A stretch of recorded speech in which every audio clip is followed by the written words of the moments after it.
Bakit ho nagrereklamo sa ang mga local farmers kapag ka mas mahal yung imported kesa dun sa local?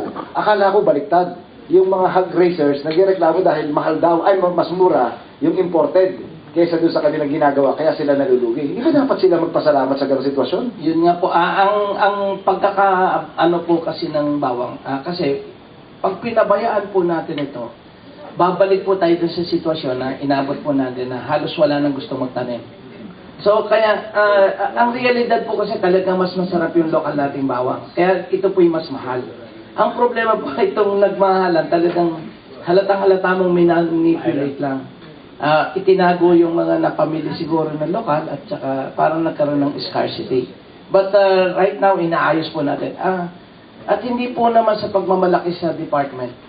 Buhat po nung una, kausap ko yung pinakamatatanda magtatanim ng bawang sa Ilocos. One time lang talagang humaharvest ang bawang sa buong Pilipinas.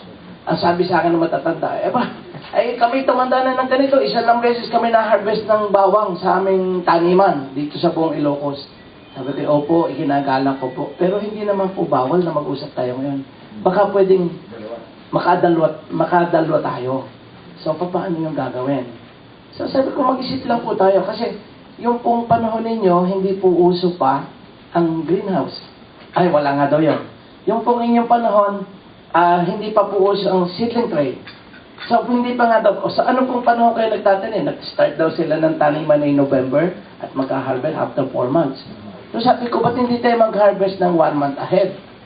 Sabi nila, matutunaw. Hindi kaya po magagamit tayo ng greenhouse? Gagamit tayo ng seedling tray?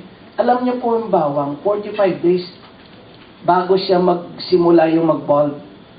So, kung itanim mo siya sa tray ng 30 days, so you still have 15 days. Pag yung nakasidling tray, pag pinap out mo lang, maganda ang medium mo, wala kang na-disturb na root system. So, pwede mo, so sabi ko nga, magtanim tayo ng start ng September. So, pagdating na October, saka mo ilagay sa field. September, October, November, December, magka-harvest tayo. So, bago ka mag-harvest ng December, November, nagtatanim ulit tayo ng 1 buwan sa seedling tray. So, November, December, January, February. Sabi ko, ibig ko sabihin, may paraan eh. Kung nung una wala itong teknolohiya, tayo po ngayon na mag-usap. Pero ngayon po, may eksperimento po, katulong ang Department of Agriculture. So, sana po, tulungan nyo nga po kami na ipaliwanag sa kanila na ito po ay malaking tulong sa ating mga kababayan.